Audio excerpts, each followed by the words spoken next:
Hello, this is Paul Lucas, and welcome back to Jumpstart Nature Photography. And this segment, we'll be covering the creative use of light. Part 4, we'll talk a little bit about varying the exposure. So this is how the craft, a little bit back to the craft discussion, how it affects your creative vision and the outcome of your photograph. And as always, in my introduction, you can see my work at paullucasphotography.com. I'm happy to come and speak at your organization and do a Jumpstart Nature Photography presentation at no charge. I'm available for hire for classes and workshops. And if you'd like any copies of these presentations in PDF or have any questions about material covered or photography, please drop me an email at paul@jumpstartnaturephotography.com. And please, please, please take advantage of my no-charge positive and constructive critiques of your work. Read the details here. If you have questions or are interested in participating in a YouTube critique session, please email me at paul@jumpstartnaturephotography.com. So we're down to the end here of the course outline. So there'll be other appendix presentations, right, to illustrate some other points we've covered in here. And hopefully there'll be a lot of good critique sessions for you to learn and grow from. So varying exposure. Why vary exposure? So remember, we have the exposure triangle, our shutter speed, our aperture, our ISO, and we can use that to change in the craft, to change our artistic vision, or use it to illustrate our artistic vision, or get across a mood or a feeling, or tell a story. So we can use shutter speed, right, to freeze or blur motion. We've talked about this a little bit. So here's an example of a fountain where at Cantini in Lisle, Illinois, where I saw a rainbow and I wanted to freeze the rainbow, kind of make it a pointillism kind of photograph. So I used a very fast shutter speed, 1/1600th of a second, to freeze the water spray in that photograph. So there's an example why I might vary the shutter speed. On the other end, I might want to blur or smooth out the water movement. This is Lake Michigan. Rarely in a day, I can't think of any day, that you would see Lake Michigan this smooth. Maybe a day where there's very low waves, but there'll be ripples in the water. So using a very slow shutter speed, 1/10 or 10 seconds, is the way I was able to slow this down. Also, you notice the clouds are also smoothed out. So I had to use a neutral density filter to get this effect. So we can use shutter speed as ways, and we've seen other examples, as ways for creating a mood or a feeling or expressing a vision in our photography. Depth of field also, or depth of focus, DOF, can affect our composition. So in this series of photographs, I shot at around 48 millimeters. On the zoom, it doesn't have it marked exactly at 50, so I got pretty close. And remember, this focal length is about what we see with our eyes, and I varied the aperture opening.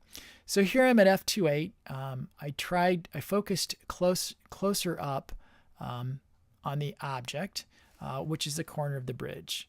So if you look in the distance, there's not really, this is just more of an example. It's not any special composition, but the point is to see how changing the aperture opening affects the depth of field. And this is ultimately changing our exposure, right? We have to compensate. So here's f8 and here's f16.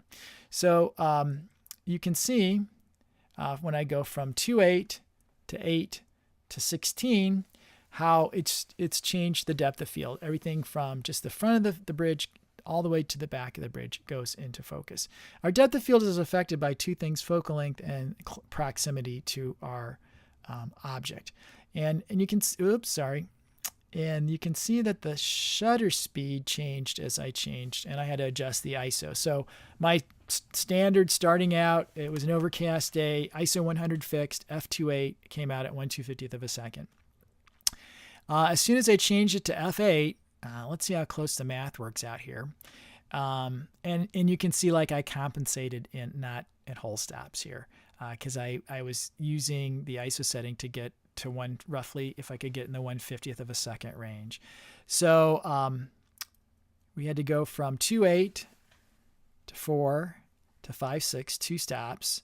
And so we need to open our shutter, have our shutter open longer by 2 stops. So that would have been 1 250th and 125th to 160th. And it probably maybe the light changed a little, so that's why I bumped the ISO to keep at 1/50th of a second. Now we go 2 more stops, f11 to 16, and I had to bump it up so that traditionally be 100, 200, 400. Again, maybe there was some variation in the light from going with f16 to keep at 1/60th of a second. But that, as I said, I think in whole stops, I may adjust my camera in a third stops and just review the settings. So just an example, changing our exposure, how we have to think about our reciprocal, right? Our exposure triangle and the reciprocals to maintain a good exposure. All right, in this example, I'm actually staying in the same position, but zooming in my lens. I'm at f16 just to kind of show the effect of both the compression expansion and the depth of field change. So here we have a wide angle shot. I'm not going to go through the reciprocals in these examples because the presentation will be too long for what it's the point of the presentation. But as I zoom in, here's 50, here's 105, and here's 200.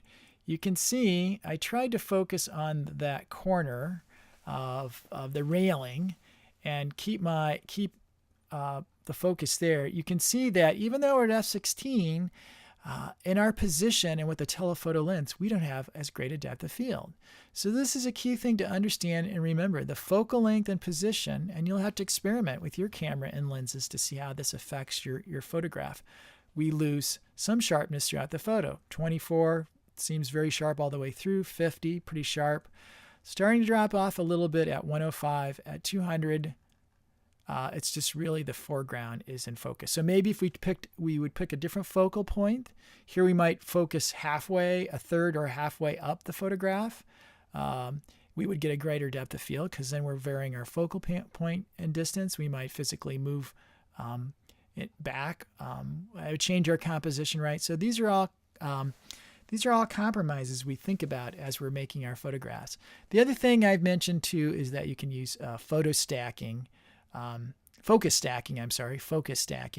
to also get a greater depth of field. So maybe I would take a series of photographs, starting with focusing in this example at that knob end of the railing, and then moving up maybe each one of those little metal bars that hold the railing to the fence there, and then I would just stack those to get a greater depth of focus. All right. So again, we select ISO for overall.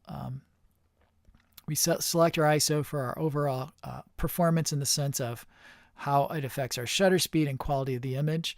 And then why vary exposure? So we can use it to change the overall mood. We can increase, take things down, underexpose them, make them for a darker mood, overexpose them for brightness. Now in the field, you don't have to do this because we can all do this in Lightroom and Photoshop at the end. You could do it in the field, but it's less important, right? I would go for a good histogram in the field, and then if I want to change the mood, vary the final exposure in Lightroom or Photoshop. So again, select an overall exposure, shoot the image, review the histogram, shoot again with different over or under one stop or a fraction of a stop to see the mood and saturation of that. If you're shooting with only JPEG, you're going to see that you're going to have less data to manipulate in Lightroom or Photoshop to change the exposure. So you get a more right immediate feedback on your computer when you're reviewing a JPEG.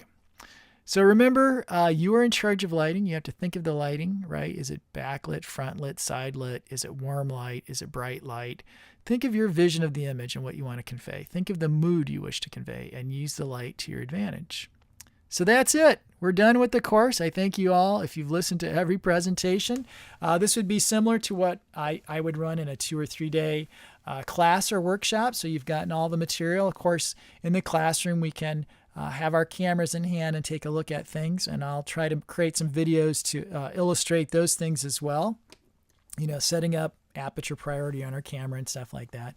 But I hope you've all learned from this. And if you have any questions or interested in participating in a critique session, please don't hesitate to contact me, Paul, at jumpstartnaturephotography.com. And good shooting out in the field.